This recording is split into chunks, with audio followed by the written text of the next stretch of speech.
all the way from Phoenix, from the January men's national team camp, the pride of Mercer Island. Ladies and gentlemen, put your hands together for the one, the only. He's so smooth. Jordan Morris, everybody! What's going on? What's up, buddy? How are you? Absolutely. Dude, wait, hold on. I got to ask you the first question because I'm a big dude and you obviously are not. You exercise a lot. You're in great shape. I'm going to just say it. How f***ed up is it that you have diabetes and I don't? Fair question. I was not expecting that question. Yeah. But you have the Foundation for Type 1 Diabetes. It's something you've had your whole life. Obviously you don't have to ask the exact question I asked, but talk a little bit about what it's been like trying to be a professional athlete at the highest level, suffering from something like type 1 diabetes, which is very difficult, and a lot of people are dealing with it. Yeah, definitely. It provides its challenges. Obviously, in the life of a diabetic, you have to make sure your blood sugar is in the right spot, because if it's a little too high or too low, especially going into a game or training, you're not going to feel like yourself, So going through the kind of trials and errors as I was growing up, but as time has gone on, it's gotten a little bit easier, and I've come to understand it a little bit better. And yeah, like you said, I have the foundation where I'm trying to give back and inspire kids that were, diagnosed like I was at a young age.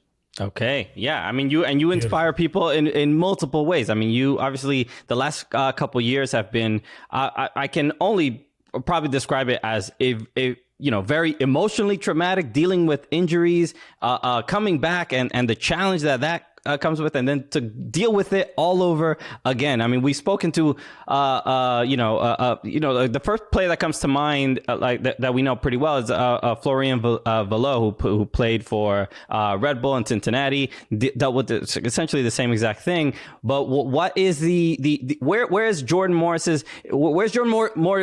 emotionally right now after coming back from those challenging injuries?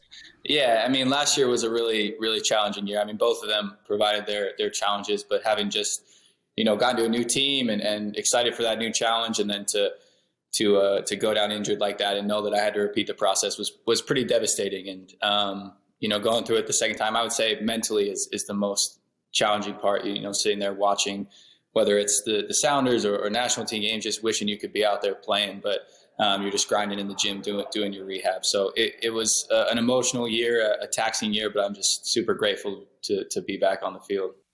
And obviously a huge result is getting back on the men's national team, being in this camp. That's gotta mean a lot to you. When you wake up in the morning, do you look down at your legs and be like, come on, boys, stick with me here. We've been through a lot.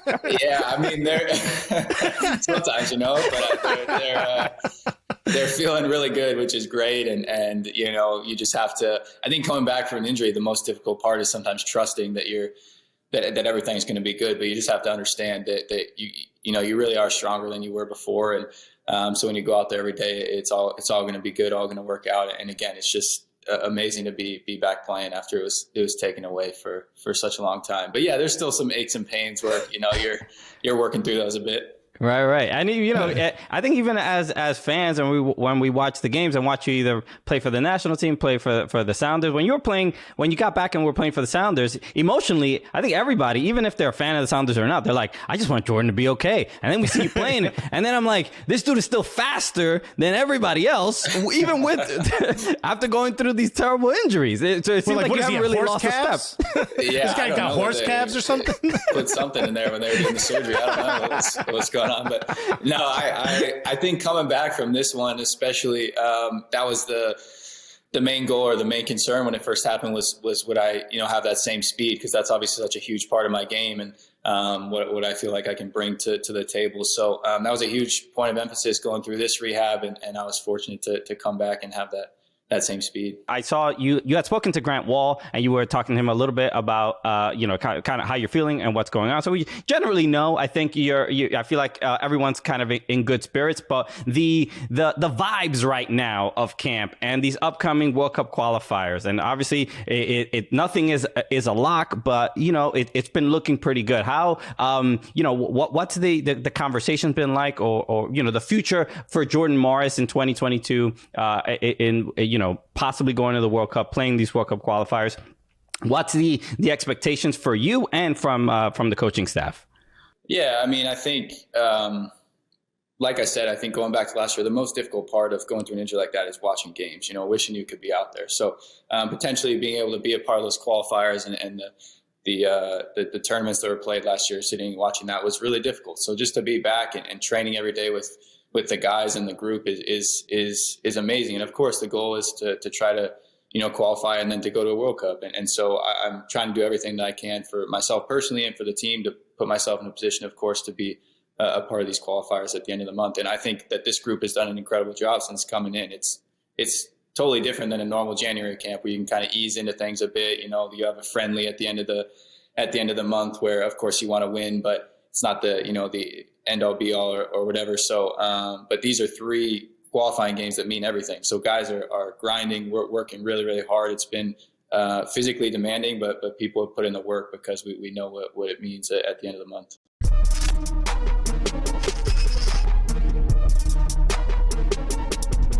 I'm playing soccer. It's really part-time. It's before Palais, right? So we're making $2,000 for the season. I'm working at the airport at KLM. I'm playing in the German American League, and I'm teaching at a high school out here, Westbury High School, right? The magazine comes out. I must have been 23 years old, the high school girls, 16, 17. The magazine comes out. All the girls in the high school go running out, buy the magazine. And the principal calls me in and fires me, right? He said, what did you do? I said, I'm just trying to get exposure for the team because really we had no fans. It's not a highlight of my career. I mean, I think you might have misunderstood the word exposure, I think when marketing people talk about exposure, I think they mean to a lot of people, not just a lot of you. Listen, I told you I was making $2,000 playing soccer. They paid me $10,000 to do the magazine. So, hey, oh, buddy, you do what you do. I'd be spreading cheek in front of a photographer in a minute.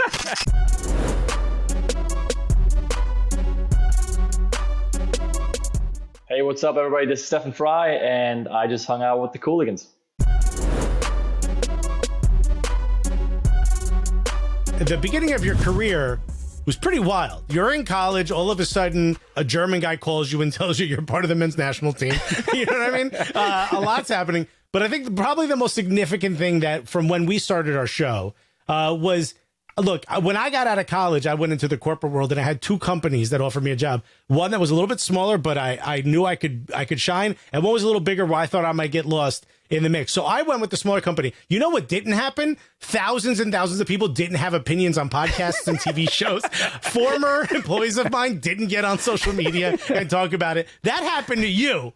Going through that at that time, how did that did that make you try harder in the position you were in? Did that put you, I mean, obviously you can handle it different now. You're a little bit older, but at that time that had to have been really difficult. And by the way, we're to blame for part of that. We were part of that media. So that must have been difficult. Okay. Okay. No, it's all good. It's all good. Yeah, of course it was difficult. I think for me, what was challenging was I wasn't really in the spotlight at all growing up, in terms of the national team or that whole picture. And then all of a sudden that switched so quickly when they came to Stanford. I played, we were able to scrimmage against them. Things went well. And all of a sudden I went from no one knowing my name to being part of the full national team squad. Obviously it was a dream come true and an amazing experience, but to have it flip so quickly like that, I think led to some challenges in terms of being in the public and in the spotlight a little more. And then obviously when I made the decision to go to Seattle, it was controversial. A lot of people had their opinions, whatever those were. And I think that in the end, what I've learned in my career is just to trust myself and trust my heart and trust what I think is going to be best for my career. And looking back, I have zero regrets. I don't think that, I think that I developed really, really well in the situation that I'm in. Going in the first year, winning an MLS Cup for my hometown team was something that I dreamed of, growing up as a little kid. So it's been an amazing experience. Obviously, the injuries have been a difficult part of my career, but other than that, I've been really, really happy that the success that we've had in Seattle, the way that I've seen myself grow as a player on and off the field has been everything, that I've wanted. So just got to keep pushing. There's a lot of goals I still want want to accomplish. But yeah, of course it provided its challenges when all these people were all of a sudden talking about me and saying, whether I made the right decision, wrong decision. It was hard not to pay attention to that. Okay. Yeah. And I just want to make sure, the Cooligans are not a united front when it came to those opinions. All right. Alexis, Christian was so rude, dude. I can't believe it. I think the I don't want to necessarily say vitriol, but the energy that comes from those opinions is because people, and I think it's a little strange at times, but people, they look at your life and the decisions you make for your personal life and your own career, and they're like, well, how is this going to affect me and watching the national team and the U.S. ever winning a World Cup? So I'm going to be mad. How's this dude I don't know in Seattle's choices going to affect me and my happiness? Why doesn't he care about me? Yeah, for sure. Yeah. Although, be honest, if it was Arsene Wenger who called, I heard you're a gooner like me, tell me you would have jumped. For sure, yeah, of course. I mean, that's maybe a different situation, but no, I mean, it was great. I was fortunate to have that option at Bremen, and obviously went over there to train, and it was a good experience. But I felt like for myself, I was going to develop better, and knew I had a chance to go into Seattle and be playing every single game at a young age, and just knew that was going to be the best for me. So. Completely happy with my decision. And you know what? Last year, I got a dog, and it was one of the best decisions I ever made in my life. It was great. All right. Yeah, if you want to talk about that too, I mean, that's something that I can talk about. Yeah. I'll stay away from the dog, but I might try to get an electric vehicle like you have. That will make me want to stay home.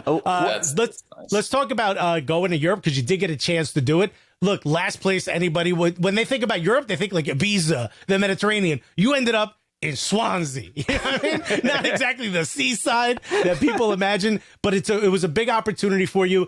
What that level is there, as American fans, we always have this little bit of a chip on our shoulder. Seems to be going away, but there's that chip on our shoulder that like, oh, Europe is a different level. What did you see when you got there? Were you like, yo, I got this? Or were you like, oh no? No, for sure. I was very confident, and I wasn't there for too long, unfortunately. I think I only played in 4 or 5 games, so I was just getting used to the level and the competition. And I think the main thing that I noticed, that the difference was that every single day in training, people were fighting and scrapping and working, because if not, there was someone right behind you that was going to come in and take your spot, And I think that potentially that's the big difference between, maybe the MLS and Europe. But in terms of the quality, I mean, there's guys in Seattle, you're playing with some really, really good players, and the quality in training is high and in games is high. So, it wasn't a crazy difference for me, to be honest. I know I wasn't there for a really long time, and it was a great challenge, one that I was really looking forward to. Trying to get to the Prem with Swansea would have been an amazing experience. But it was something that I was ready for, and I felt really confident. I'm curious if, I guess simply put, like, would you go back? Would you, if you had the opportunity again? And then also, if, let's say you never had the injury and Swansea's back in the Prem, are you still in Europe? I mean, I know you're Sounders, through and through, but hypothetically, would things have worked out a little bit differently if you didn't get injured? I'll answer the first part. I would definitely love to go back. I think, it'll take some time coming back from an injury, probably, for teams to potentially be interested in me again.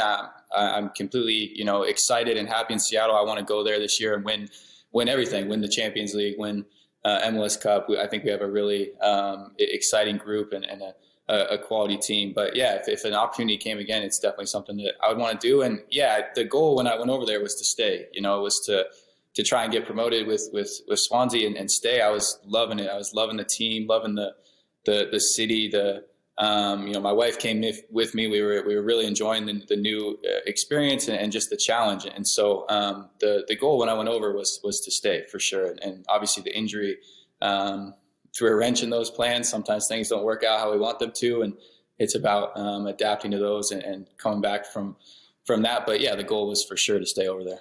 Okay.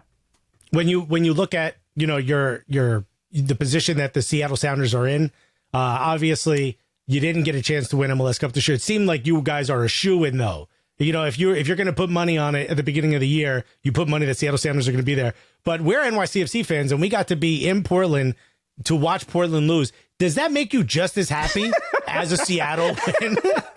I was a huge New York City fan that day for sure, because we have two over there. One right now. I didn't want them to be tied with us, so we wouldn't have heard the end of it next year if Portland had won. So I was pumped for Sean John, making those saves. Yeah, there is that's one thing. We've gotten to be at the last.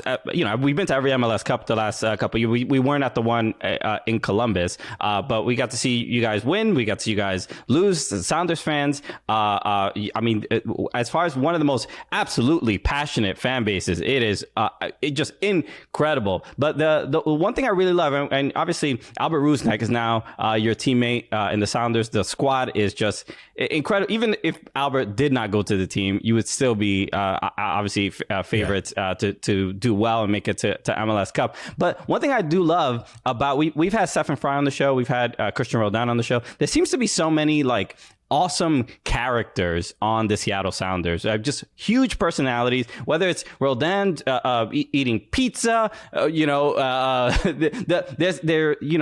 Jingle Bell song. There seems to be just a camaraderie. Like when new players go into that, how is it?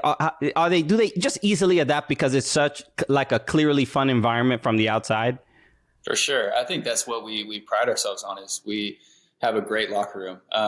This last year, especially, obviously we didn't accomplish our goals, but we had a great team, great environment. We're always super welcoming. I think it's really easy for players to come in and fit in and be able to play their best. I think when players go to a new team, part of the challenge is trying to fit in, and maybe that can affect you when you get on the field. You're not playing, quite as well or up to your potential because you don't feel quite like you're at home or part of the team yet. But I think we make it super easy. We just have a bunch of great guys, a lot of big personalities, like you said, but really nice, inviting, welcoming people, and the fan base too is incredible. So I think it's easy to come in, and I think Rusnak's going to come in and do really, really well.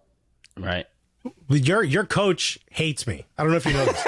I asked Coach Schmetzer a funny question, and his eyes rolled so far back they went 360. They came back from the bottom.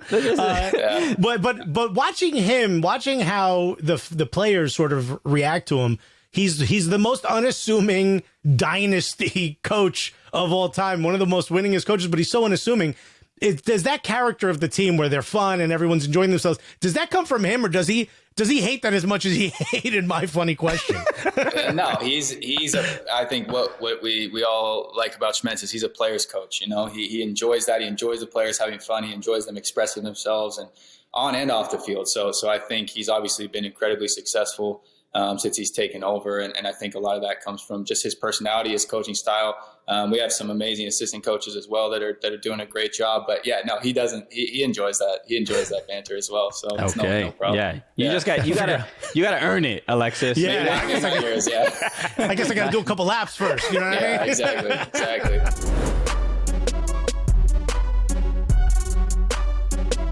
Turn it up.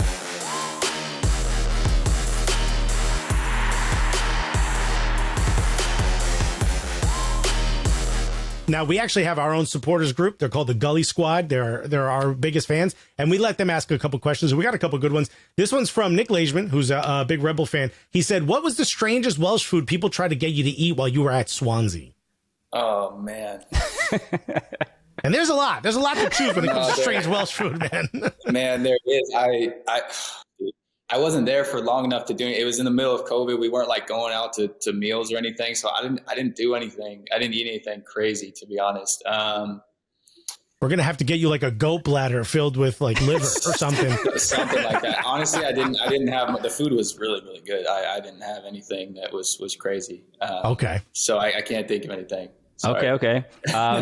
This is, this question is pretty wild. This is from Brian Michael. He asked the question. He says, "Is Jermaine Jones on your holiday card list?" You don't have to answer it. You don't have to answer that. But it was there. It was the question. We asked. Yeah. No, I mean, probably not at the top.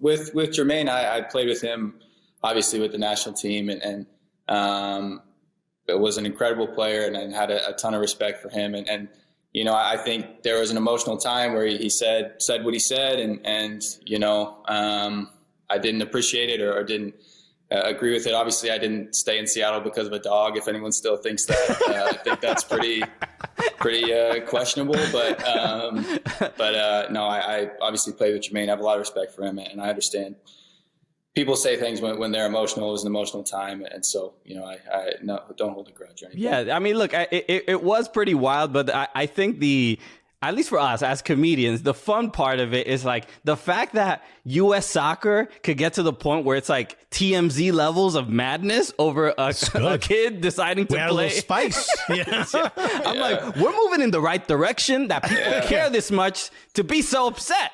Yeah, we definitely. I mean, if there's passionate fans, it's great, and obviously the fan base is amazing. So it was tough at the time, to be honest, but I've gotten over it. And, usually MLS Cups usually heal those issues. We a couple of parades for sure. Yeah, winning it at home that tends to wipe away some of the bad. That was amazing. Yeah. It worked out.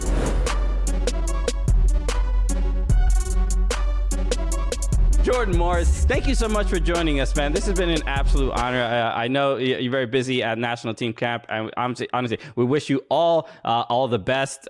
Just a great season, and hopefully we see you at these World Cup qualifiers, man. Seriously, thank you for your time.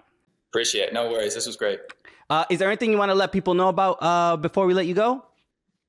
No, I mean, if you want to check out more about the foundation, website's jordanmorrisfoundation.com, doing some cool things. So if you want to check out more on that, that'd be awesome.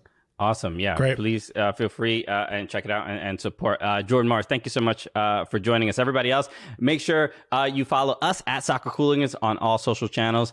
Follow at Fubo Sports and subscribe to the Fubo Sports YouTube channel for more clips and episodes of the show. All right, Jordan, let us end the show the way we normally do, as is tradition. So please join us in this as well. So for Jordan Morris, my name is Christian Polanco. I'm Alexis Guerreros. And together, what are we? The Cooligans!